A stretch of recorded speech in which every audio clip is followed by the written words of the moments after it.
I was an additional production designer on Dhurandhar 2, which is coming up. Is Ranveer Singh really as hyper as he seems? Not at all. He's completely opposite. How did you come about doing it? There is a lot of emotion, there's a lot of drama that happens in your head. I mean, we would just flow with it.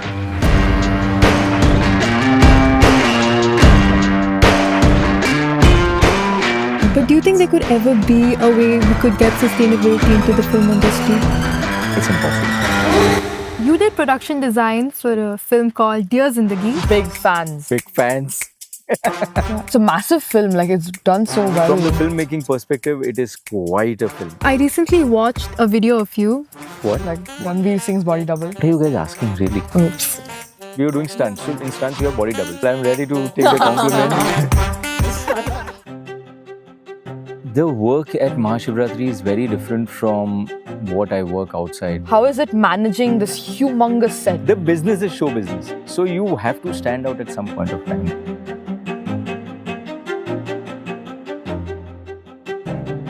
Who is the most famous person in your contact list? Next. I have an audio board where Sadhguru says,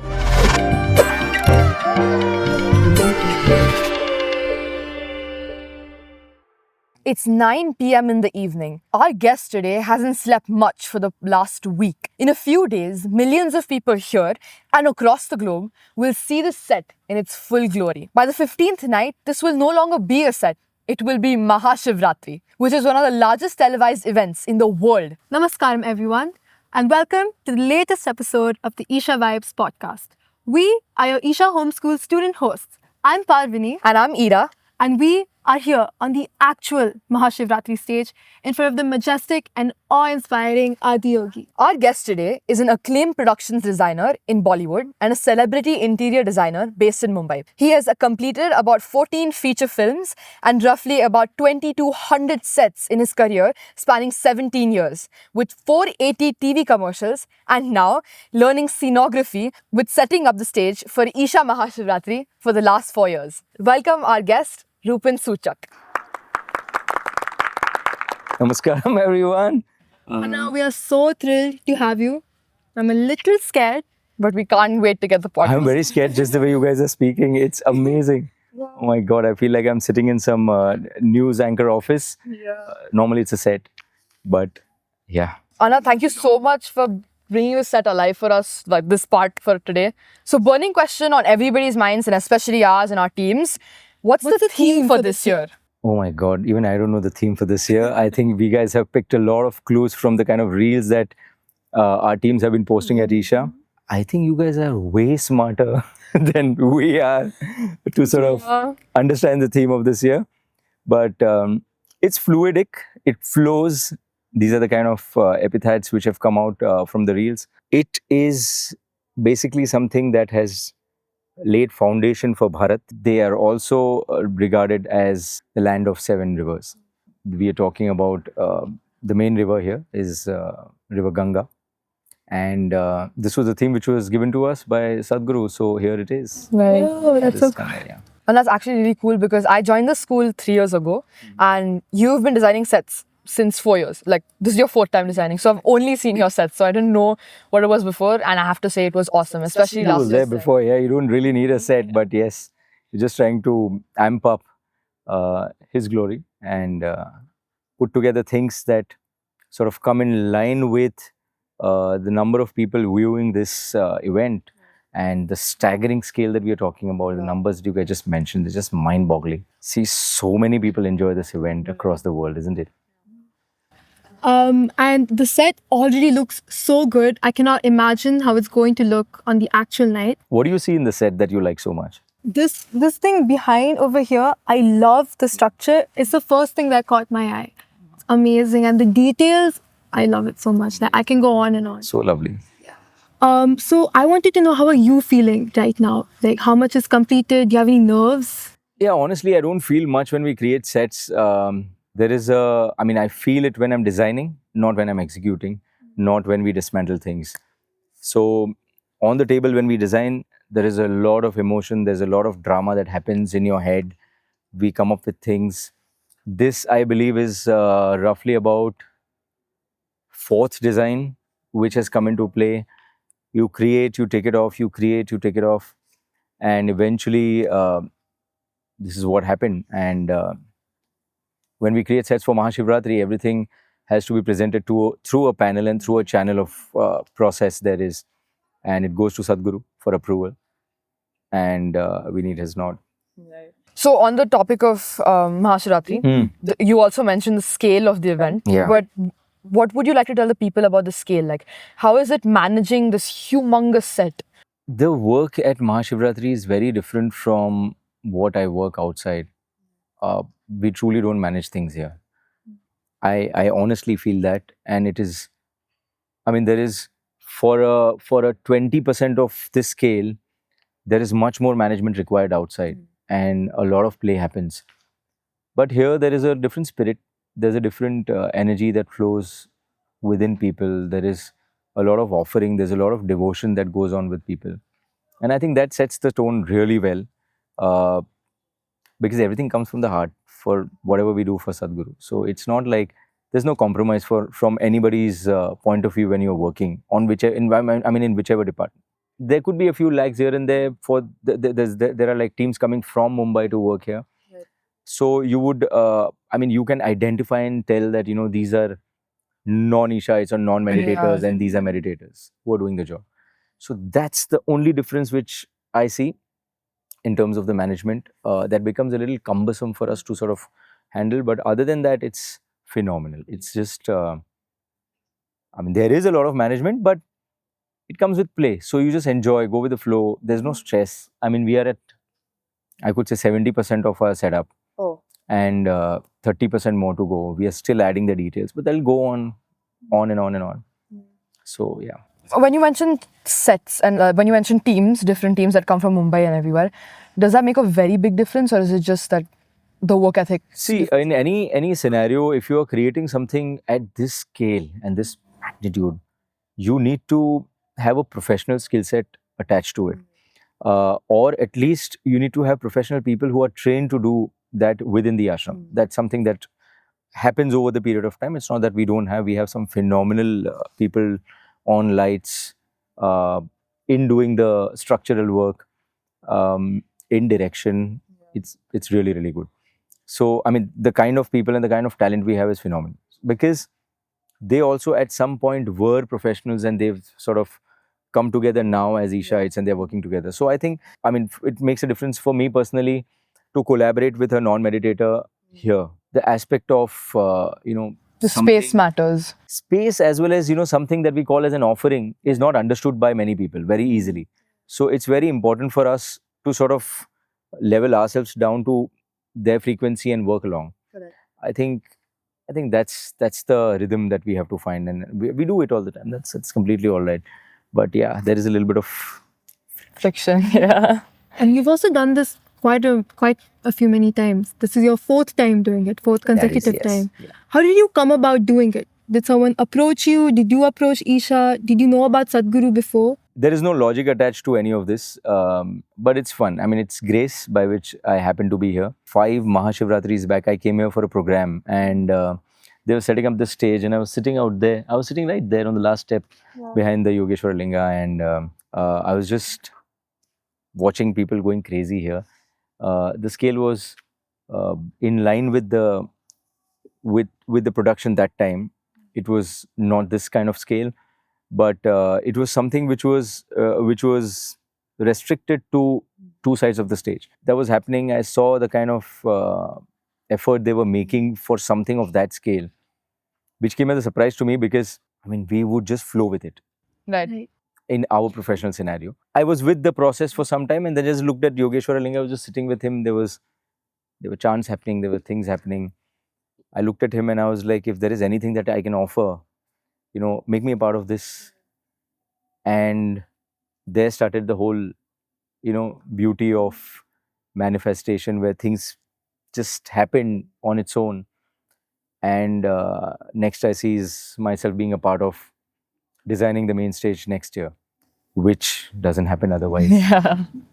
Right. So, and I personally believe in this strategy of you make things happen for yourself. Like, I don't believe in the things that, it'll just happen to me someday. So, was it also for you that some part of you wanted this to happen? Some part of you wanted to design a set I believe in the first? strategy of some things will happen to me someday. Right.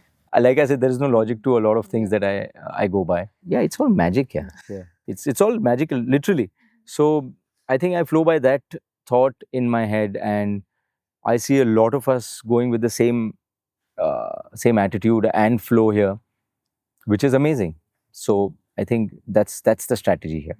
I do it like this. If I want something, I just put my heart and soul into the thought process of achieving that, and that happens. It comes alive all the time, every single time. That's how it is. Power of manifestation. Yeah. It's good enough. You have the power, you have the tools given to you, so use them. That's how it is. Did Sadhguru give any feedbacks? Does he usually give feedbacks once the design is complete or almost through completion? On this one, Oh, this one and the previous ones. I mean, we had a conversation this morning when he was here, and he really liked the design. So Oh, I that's was very happy lovely. about the fact that he loved the design, and he gave a thumbs Thumbs up, up. and he's like, well done.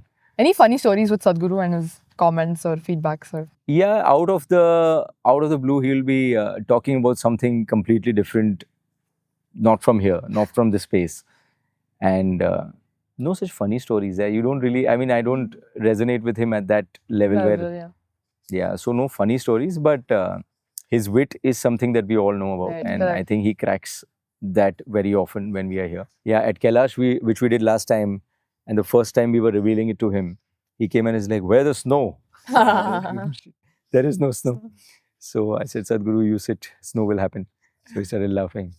So these are the beautiful small stories of our interaction with the master. Anna, you are experienced with designing so many different sets. You've done ads and big budget films, but designing something like Mahashivaratri, how is it different from the big budget films or the ads? What are the stakes? How do the stakes differ? It's not different at all. The budgets look bigger for a film, but they're small budgets. When you actually get the big budgets are only for the name's sake, to be honest. When it really comes to giving it out to technical departments, they have very less money.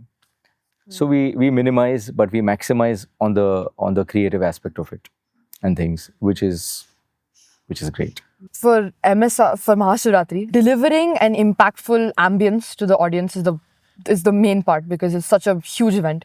So how do you manage it, like making the set conducive to that environment? I think we have no role to play here. Absolutely zero role. I mean, we are just trying to fill in the black gaps for Sadhguru. That's it. There is no energy thing that we can play, and there is nothing that we can do. We're just trying to beautify his ambience. That's it. And I think that's all we are doing. There's nothing that we are honestly offering in terms of upping the aesthetic. I mean, he's sitting there. He's just enough to take the show on. I mean, we really need to do nothing about it. And that's been happening all these years. We've just been doing it for the past 4 years, and we've created some blunders also, which is also fine. And so it's not something where, I mean, like I said, it's just to fill in. It's actually more for the people who are actually viewing it online. So for them, when they look at a certain camera angle, they should not be sort of seeing black spaces at the back. So we're just doing that kind of fill at the back here and there. Like we just did this with the boys of Isha Homeschool or Isha Vibes. And so just trying to fill in, park something so that it's not black. But still, the scale of this event is so huge. You have to make sure everything's perfect, I would say. There's not much is there lots of things that I can't slip up? Or is there last minute pressure? How Like do you... a setback moment. Yeah, see, I always treat any kind of work, especially in my field, almost like a wedding in the house. You will get into full-fledged, full flow to sort of organize things. You'll get the person who's doing decoration. You'll get the person who's doing mithais. You put it together and you make sure that everything is perfect in its own way. It may not be perfect, but there are still people who will end up saying, "Oh, ye khana maza nahi hai." You might have put in your 100% to get things across, but there would be people who will still come back and say, "Okay, it did not vibe with us, or it did not go the way we are thinking it should have," which is fine. But as long as you are happy to do it, it's completely all right, right? So we go all the way where we are happy to do whatever we have to do. There are a lot of corners which are cut, but they're also fine. I mean, that's completely all right. You don't have to stress about it. Yeah. It's a Nobody's very breaking your unique neck. analogy I've heard. Really? Yeah, I've never heard this analogy before. Yeah, but I think this is the analogy which sort of makes you not stress about something when you are going about it, right? In line of things, you cater to something which is the most important part of the aesthetic. You set that right first, and then you keep adding. So that's how it is. You just cater to the most important part of making this. We work for the frames in production designing when we design, and in scenography when we design things. We work for the frame and also create an aesthetic for the viewer, an experience for them. So you go parallelly, sort of thinking about two things together, that how does it look visually and what does the camera capture for it to sort of look a certain way. That's why, if you were to see that element, that installation going a certain angle, and why just that and why not like this when a number of people are sitting there. Right. But that number of people is much lesser for me than the number of viewers. So I would address it to the camera which is shooting that from That angle. that particular angle, and maximize that impact rather than sort of showing it to people. They're still going to see that element. Right. Again, they will, half of them only maybe about, say, just the first two bays out here would be able to see live. Then rest of them are also seeing it on screen. So it's important to cater to the screen. That is the most important factor of an event of this magnitude and scale. And that's the learning. It's simple. You guys can start from tomorrow. Yeah. So I recently watched a video of you, and you had built this massive set for Ching's ad. It's the kitchen mess set, and it's this massive set, and you built it in over 5 days. And this was for a 45-second ad. Yeah. And that's a lot of resources going into something. This was not an ad. It was almost like a mini film. It was an ad, but it was almost a mini film of about 20 odd minutes. Oh. Ooh. It's an ad only, but they had a bigger budget. So it's like there are people in the industry who make 60 ads a year, and then there is Chings who will make one ad a year. So they're putting all the budget of 60 ads together into one ad, and which plays for the next 2 years. So technically they are using 2 years budget into one single ad. But how do you, maybe we can bring an angle of sustainability also into this? Like, it's such a massive set. Like, do you ever reuse the designs of that set or reuse the set? I don't really, I mean, I reuse the elements, the assets of what I build, and I don't think anybody does as much as I do in the industry. But the word sustainability doesn't really float with film industry, to be honest. The amount of wastage that we do, the amount of the kind of paints that you put, everything is chemical. So what are we talking about sustainability? That doesn't really work there. If you go on the path of sustainable design as such, then you can't even wear shoes. I mean, you really need to be clear in terms of the fact that, okay, yeah, I'll be sustainable, so I'll live a sustainable life. It's not only about I'll design sustainably. That's not the approach which I would follow, and it's never followed like that, to be honest. It's like we create sets, we have so much material coming in. Nothing out of it is sustainable except for wood. But the actual sustainable design is much more expensive than any of these things. Yeah, if you don't have money, you're living in a village and you create everything from mud, fantastic, amazing. Then you are living a sustainable life. But that's not how it is when you live in urban cities. You are literally being a hypocrite by calling, I am doing sustainable design or I follow this path, and then you get on to do something which is completely opposite. Or you might do it for one set and then you say, oh, this is too expensive. I am not able to sort of make money for my set. So you jump onto something on the next set which is completely off the grid, and it's not sustainable at all. Right. So it's very unrealistic to follow something, especially in urban cities. It's very unrealistic. And especially in film industry, I think it's a hoax. I shouldn't be saying the words. But do you think there could ever be a way we could get sustainability into the film industry? It's impossible. I don't think so. You can, like I said, you can increase the percentage of it by reusing things, which we do all the time. But then you use your brains also with it to sort of make it look different. So if this is the table, how do I make this look different when I'm using it tomorrow for some other Isha Vibes? I mean, yeah, it's just a table for you guys. Right. But if you were to use this backdrop and shuffle this, paint this a certain way, do whatever, And if we were to ask you to create Venice out of this, how would you do it? You have to add something new in the end. You would. There is only a percentage that you can increase. So you would say, oh, I'll use the asset of a wall. I'll take that wall, but then I'll have to add a window to it to create a facade of Venice, a Venetian whatever facade. So you do those kind of things, but you will still add up by using some kind of element which is new.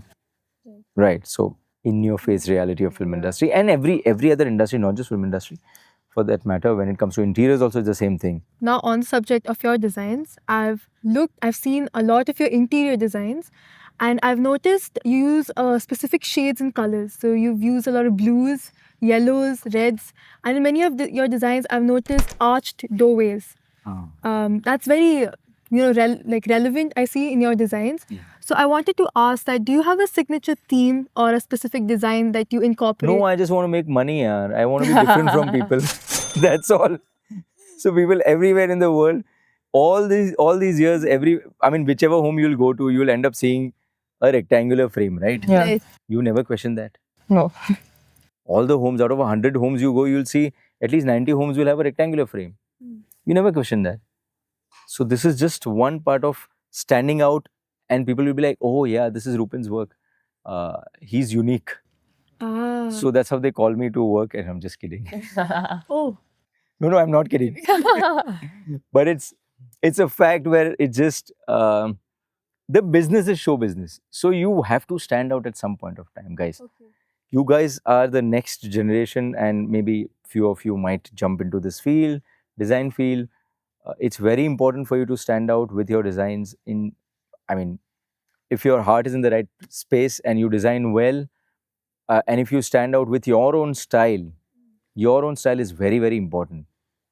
If you look at a Sabyasachi today, you know this is a Sabyasachi design. Why? Because it stands out. It's maximalist Yeah. to its own core, right? It is maximalism to another level. But he's created a niche for himself. He's created a world for himself, and that's working for him. And it gets you money also. So you did production designs for a film called Dear Zindagi. Big fans of the movie and the set. Your age film. Yeah. So in the film, there's a scene where Alia Bhatt's character is talking to a chair. So our question is that, do you talk to your set or do they talk back to you? Do I speak to my sets? Yeah. Or do they talk back to you? So the process is really fun. This is my own process. There is nobody in this industry who follows this process. And girls and guys, this is all for you also. When you create a set, and when I create a set, I walk my set.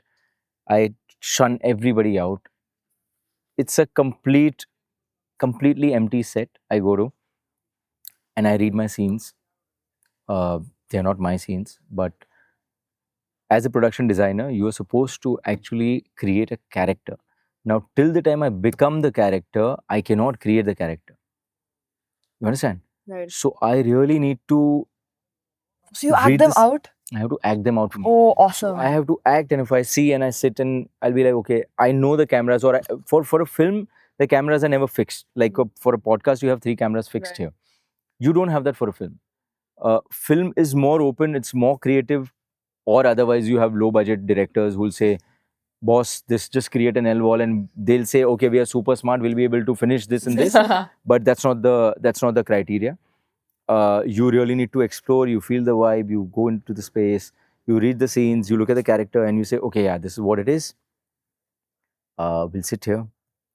I'll sit on the couch, think, read the scenes, and if I feel there's something that needs to be added, like in Jahangir Khan's den, which is Jahangir Khan is Shah Rukh's name in Dear Zindagi. Dr. Jahangir Khan.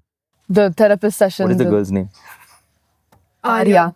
No, She's Arya. Kaira, right? Oh. I think we're scam fans. Woo. Oops. Big fans. The movie. I am kidding, yeah, relax. Okay, doesn't matter. It's good you're not knowing the exact fact. It's been a while. So basically, I would sit in the chair and I'll think that, okay, what is it that we can bring alive within this space to make it more interesting for a viewer? And if a therapist is doing this, the squeaking sound of the chair when she sits and sort of attaching it to the love angle. Eventually, uh, these are the kind of how do we say, it's an interplay of character as well as the director's vision. Gauri is a phenomenal director. She is a beautiful director to work with.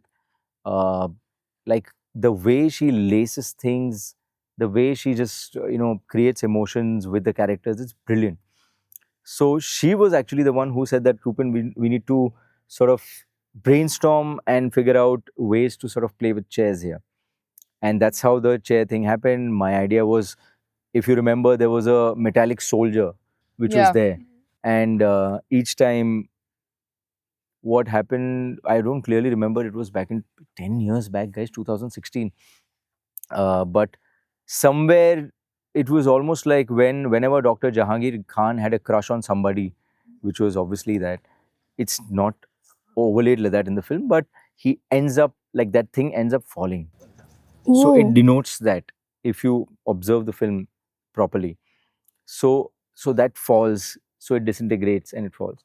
So stuff like that. So there are nuances that you pick for a film like that, because it plays on a different tangent altogether. It's not like a Ching's commercial where people are dancing on the tables and there is no, I mean, it's a big set.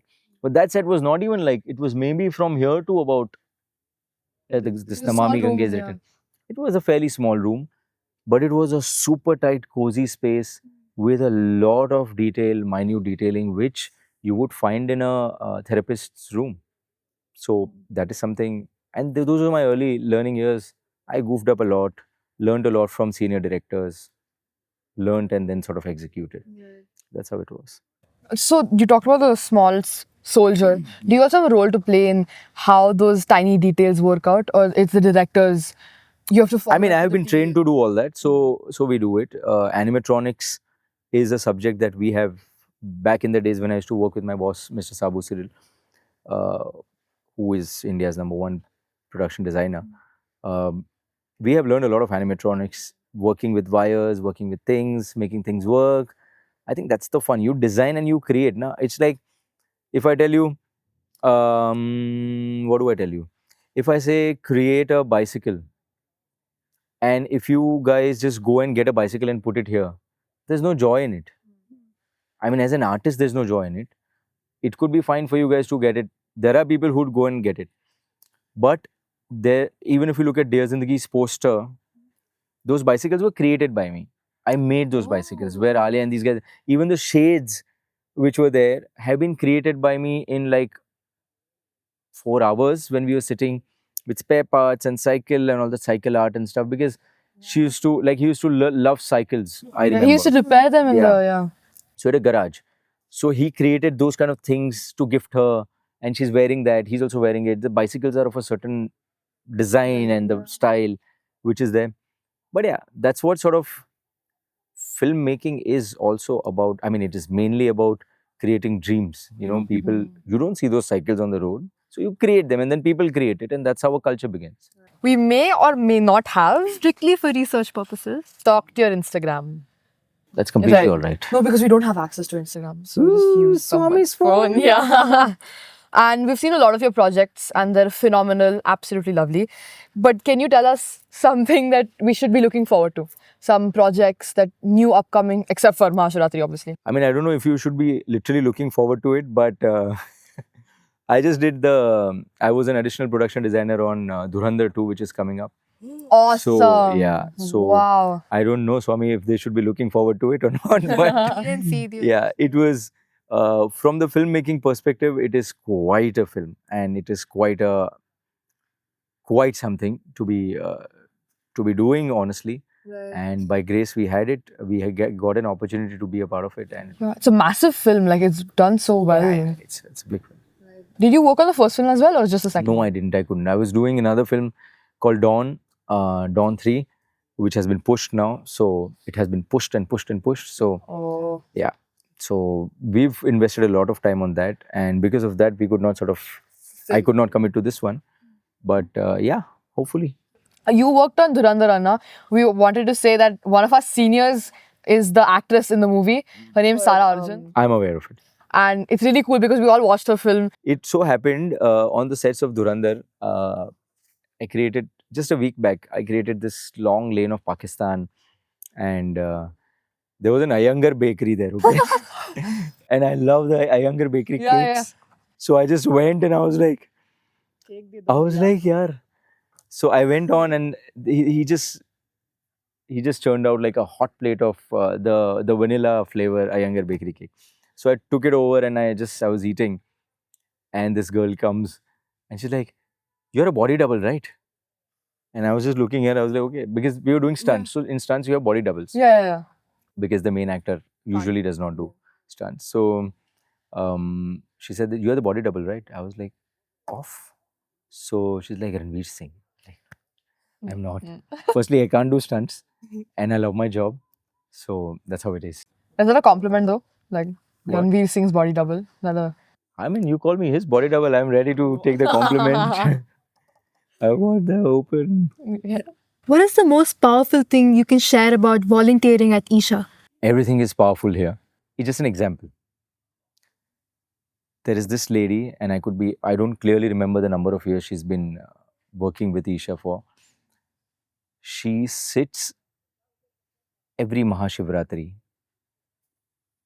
and she's cleaning utensils of the lamps, which are lit in Dhyanalinga. So all night long, she's just doing that. And somebody just went and asked her that, how many years have you been, have you been around at Mahashivaratri? She said that many years, maybe ever since it started. And so they're like, have you been to the grounds? She's like, no, I've never been to the grounds. Like, why? So she's like, if I go to the grounds, then who's going to do this? So it just shakes you. And that is powerful for me. The devotion, the offering, everything is an offering. Na? Everything is an offering to Sadhguru, the man he is, to him. And it's brilliant. I mean, if that does not move you, then I don't know what moves people. So everything is powerful here. Right from just the way the security works to every volunteer. Even when we do setups here, you should see there is like a stark difference in the actual volunteers who are doing things. I personally don't do things which I do here, out there. I have my own part to play there. But when I come here, there is a sense of responsibility that you hold for every nail you use here. There is a sense of responsibility, and it's a personal thing. It's a very personal thing, and you say, oh, this is mine. When you call something yours and this is yours, why? How do you relate to it? So that relation for me is very powerful, and it only comes with my association with Sadhguru. And it does not sort of reflect upon anybody else's ideas and just the way they are. But the way I look at people here, everything is powerful. Everything is just phenomenal. They're very intense people. They are they may not look, they'll just look like an ordinary person walking around. But everyone has a story. I mean, this is that time of, and I always call this Diwali for me. Mahashivaratri is like Diwali for me. And you come back and you just blast. You have a blast here. You have your family here. You come and you enjoy. That is powerful for me. That is something which I resonate with. I enjoy being. And that's how it is. You have such wonderful people sitting and interviewing me here. And even we see the volunteers here, they do it out of the genuineness of their heart. Like they're not expecting anything in return. Yeah, they're not. Absolutely not. So it's really nice to see. Like when Isn't it? Yeah. Even when I go to the ashram, even the people serving in Diksha Hall, I haven't served, but yeah, I've seen people. Yeah, but they do it. I'm not able to get up. They do it so, I don't know how to say it. It is. I understand. I feel you what you say, but yeah, that's powerful, na? Isn't it? It's amazing. It's like your mom feeding you. That person's feeding you the same way. Anna, you said everyone here has a story. Can you tell us yours? Like I said, many stories will get on Sadhguru exclusive. Yeah. There are such stories which have no logic, and there are many stories. They are brilliant stories. one such story was which I just narrated about the first year creating, being a part of the team which did the aesthetics here. Uh, Thereafter, the year that I was a part of this team who was doing the stage. So when the stage work was happening, I was sitting back again there, and it's a fun story. Uh, I saw this. I'm sitting with. We have a volunteer here. His name is Akhilesh Anna. So I was sitting with him, and I saw a billboard of Kailash passing. Okay, and I had registered for Kailash years back, 3 4 years back. I didn't have that kind of money, so whatever I had, I registered in that category. And then suddenly I saw this, and I remembered, oh, there is a gang which goes with Sadhguru. His gang, Sadhguru's gang. Uh, so a bunch of volunteers they, that travel with Sadhguru for Kailash Yatra. So I looked at it and I was like, and he often goes to Kailash, Akhilesh Anna. So I asked him, I was like, do you have any idea about this? So he's like, yeah, of course. Do you want to be a part of it? I was like, yeah, why not? So then suddenly it so happens that within that frame of time, Ma Gambhiri, who sort of curates this tour, she was setting up for president. President was coming that time. For the Yeah. for the Mahashivaratri. Yes. Yeah. So she was doing the tent setup, and during that setup, she was having a tough time setting up some flowers and stuff. So he took me to meet her, and she's like, "What is it?" She was in between all of because we were losing, and that was the day, show day. No, one day before the show. So she was figuring that out, and he said that he introduced me very very nicely, and then he said that he wants to do the Kailash trip with Sadhguru. Yeah. And you will not believe, it happened. The Kailash trip happened the following year. I'll not get into the bits of it, but I just came back here and I was sitting at the exact same place, and I looked at him and I was like, please take me to Kailash. You got me in the team the following year, so take me to Kailash. And that happened next year for me. Oh wow. And how that happened is another story altogether. It is so many such stories. So, Anna, you mentioned you worked under Mr. Sabu Cyril, and he is one of the most iconic art directors, production designers here in India. That's right. So, could you share us how you came to work under him, and what are some fun stories? It is a very fun story.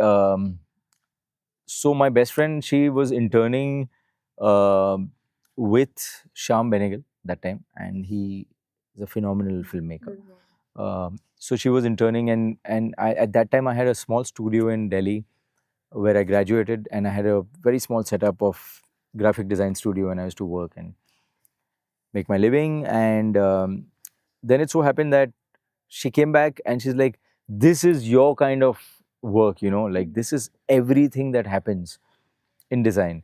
So when I was in Delhi, I used to make paintings on people's like walls, and I would do a room. If somebody says, oh, design my baby stroller, I would make it. They'll say, do an assignment for my kid, I will make it, I'll do it. Somebody will say, make anything, I'll make it. That was that's how I approach, because when you're designers, you can't be choosy. You design whatever you get. That's how it is. The idea was graphic design as an assignment, but it never stuck to that. It was everything under the sun that came in. And it sort of trained me in that way. I did everything that was possible. So when eventually she went there and she's like, okay, this is not our cup of tea. This is not happening for us. And she came back and she saw my setup. She's like, what are you wasting your time here for? Like, you should go to Mumbai and do something like this there. So I called him. I mean, I Googled that time, and he won a national award for Om Shanti Om that time. Yeah. So yeah, when he did that, I applied. I made a nice portfolio and I sent it out to him, and he saw it. He did not see it. He was, and this is where grace comes in, subtly that time. Mhm. But after a year and a half of run, after me sending my portfolio, he was clearing his mailbox, and he happened to see my mail, and he opened that, and he's like, okay, great. Who is this kid? Just call him. So he called me that time, and he's like, would you want to join?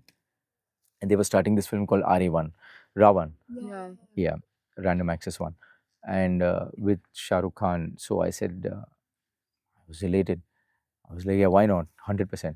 So, but the little, that time survival was that was the most important thing for us. So when we used to make that 50, 60,000 rupees a month, and that's we used to survive on that. It was everything to us. So that time to break that pattern and come and shift to Mumbai and shut that off was a big question mark.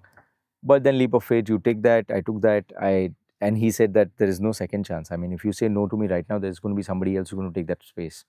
So I just left everything, gave my existing clients to all my friends, and then got back to Mumbai and started working with him, under him. And I worked for a period of 3.5 years and started doing my independent projects. And the flight took off, and now it's landed. Yeah. Or queuing another story, actually. You weren't able to pay your college tuition for your second year. Yeah, there have been many years where we borrowed money from our friends, and their parents have paid, and yeah, it was a chaos. That life was, but it was amazing, right? So Yeah. when you are able to do that, is when you realize the actual potential of where you are at and what you do, and you realize the money isn't something for me, to be honest, but it is essential. So yeah, so when you are at this side of the line, now you realize that okay, there'll be many people that you need to help, and who would not be who should not be in that kind of a situation that you were in. So now it becomes my responsibility at to some level, to whatever level I'm able to sort of help people, I will go out and I'll do whatever I can for them, and that's essential. Because if I was not able to afford my tuition fees that time, uh, there would be many people right now who would be going through the same thing, right? Yeah. So, and if they are able to, and if you like sort of help them out, it's amazing. Yeah. Just imagine if that time I was so happy somebody paid for me, what relief everybody else has, right? So it sort of sets the tone. I think that's how it But is. I'm pretty sure you had some moments where you're like, oh, this is too hard, this is too long, this process. I don't remember. There were many years back. But what was the one thing or someone or something that propelled you to just, just finish it, take the chance Take the chance of what? of finishing it, of completing the project, or even if it was really hard to. Yeah, it was not completing the project. It was about making a living in life, and sort of how we put in the urban world the word success, so I saw a lot of my friends' parents. So, each time there should be a party. I come from a middle class family, so there were only that many resources, only that much resource which was there for us to sort of use that time. And I saw a lot of, and since it was Delhi, the culture there is very, very different. And I had friends who were phenomenally well settled, their parents. And I ended up spending a lot of time with the parents just to understand what their mindset was to be successful in life. And maybe that was the drive to sort of do something for myself. And like I said, things will work out. That's how it is. Like, oh, I want to be there. That is my strategy. So I round back to the strategy and I say, yes, this is what it is. I'll make it happen. That's how it is. Yeah, because I have a vision board, like on my headboard, there's a vision board and there's like pictures of things I want to do and I want to be. So I think before you also said that. I have an audio board where Sadhguru says, I'm with you, just go for it. That's how it is. Yeah. That's what I rely on. And that is really something. Yeah. And I'm not kidding when I say this, to be honest. Right.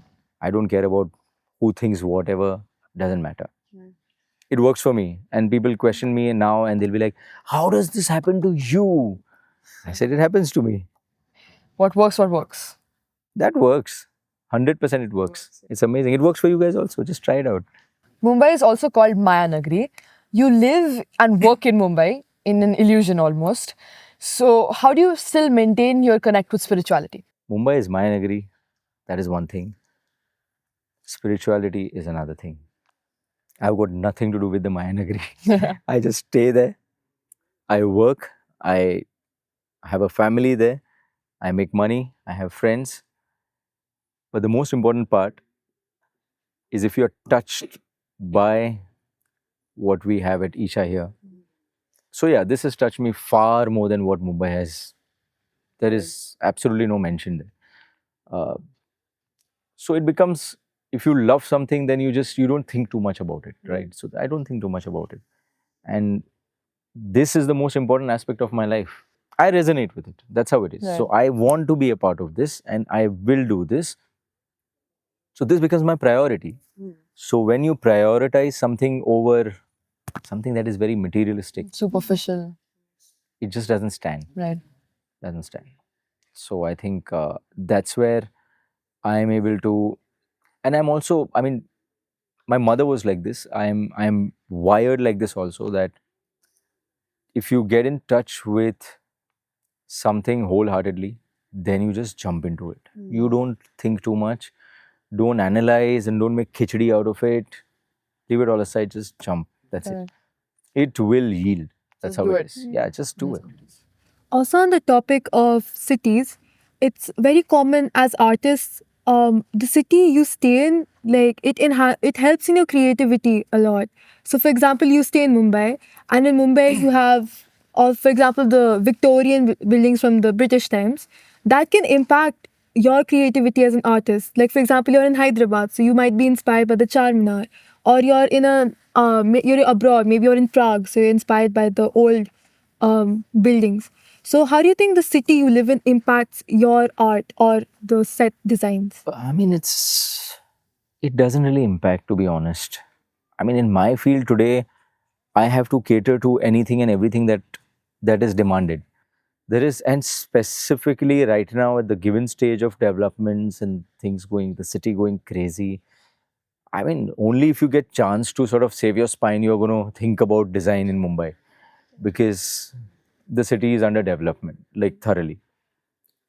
So you get no time to sort of get inspired from anything around.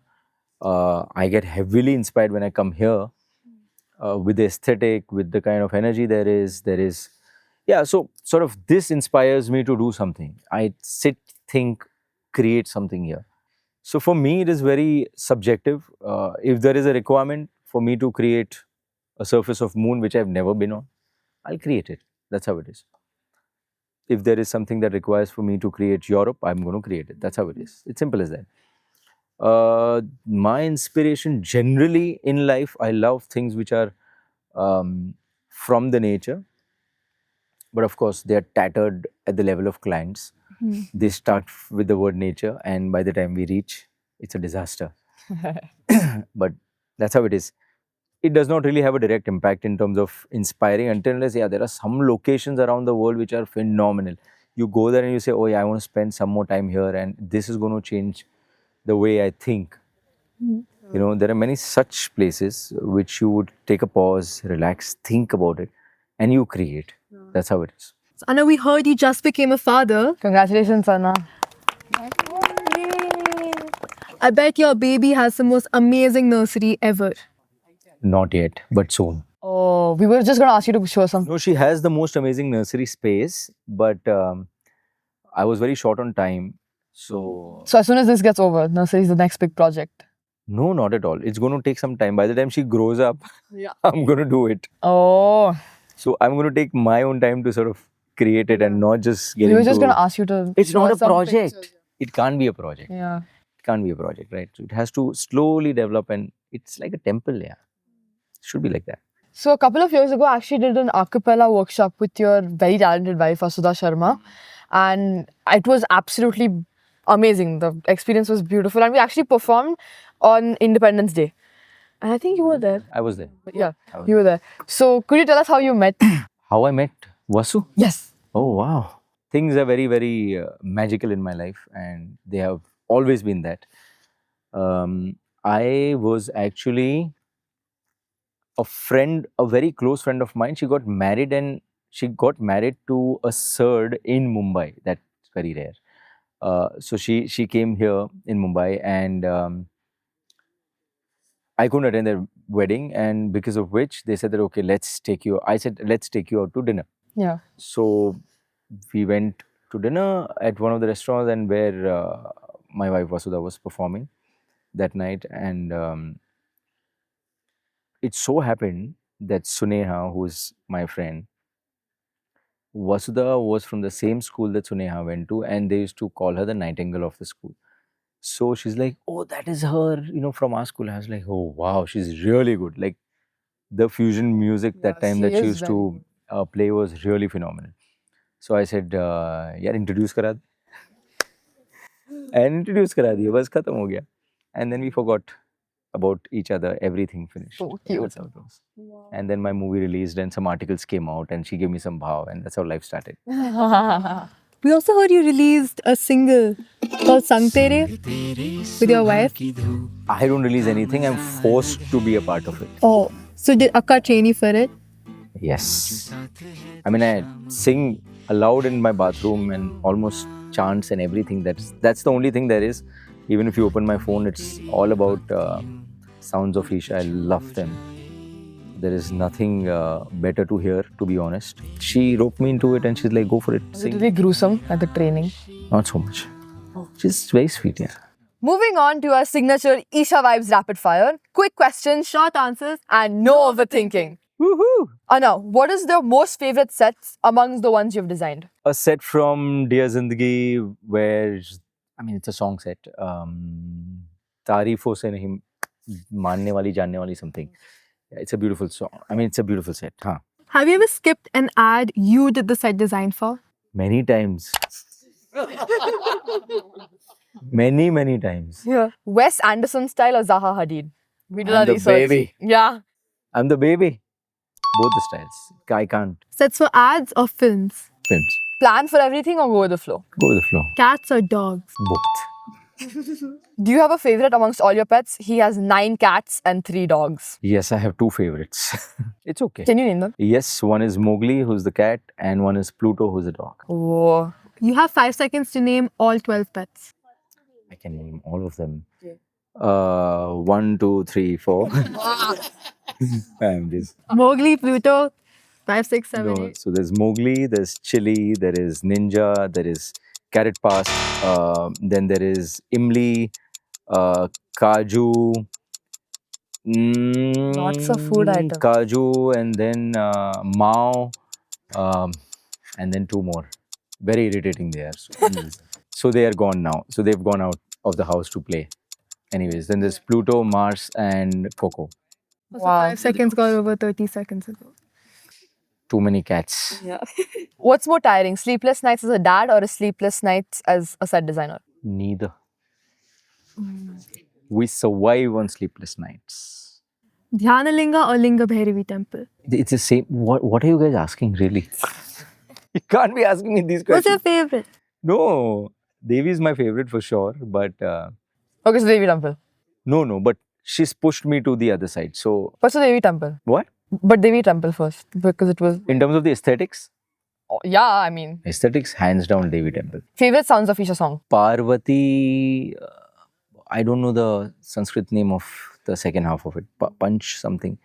But yeah, it is really good. Da, da, da, da, da, da, da, da, da, da, da, da, da, da, da, da. One sound you associate with Mahashivaratri? I mean, it's a sound. You want me to spell it? One It's the classic sound of Mahashivaratri.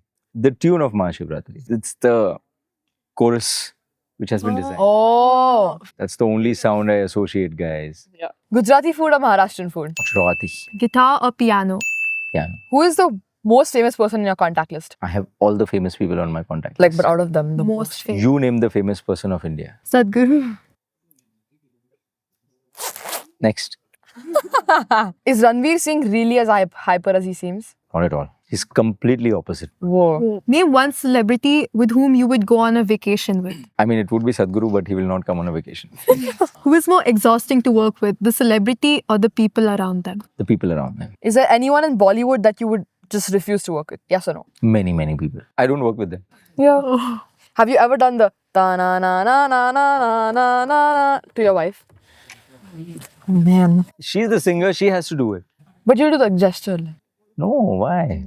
Why not? I mean, I take many other gestures and I do many other gestures, so that's fine. If your life has a theme song, what would it be? Theme song. Yeah. Guys, these are difficult intellectual questions. I'm not that intelligent, to be honest. The one song at the top of your mind right now. Namo Namo Shankara.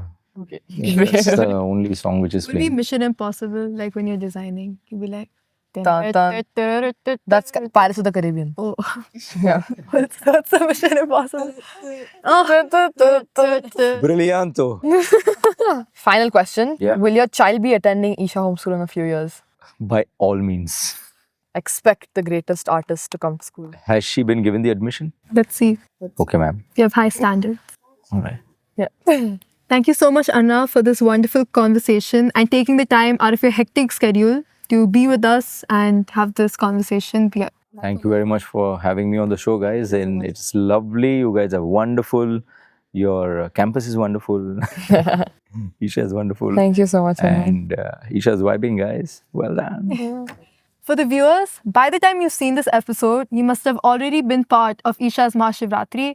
But if you missed it, Bruh, what are you doing? anyway, Anyway, we hoped you enjoyed this little behind the scenes for the Mahashivaratri special episode. Thank you so much for tuning in. Like, share, and subscribe. Until next time, Namaskaram.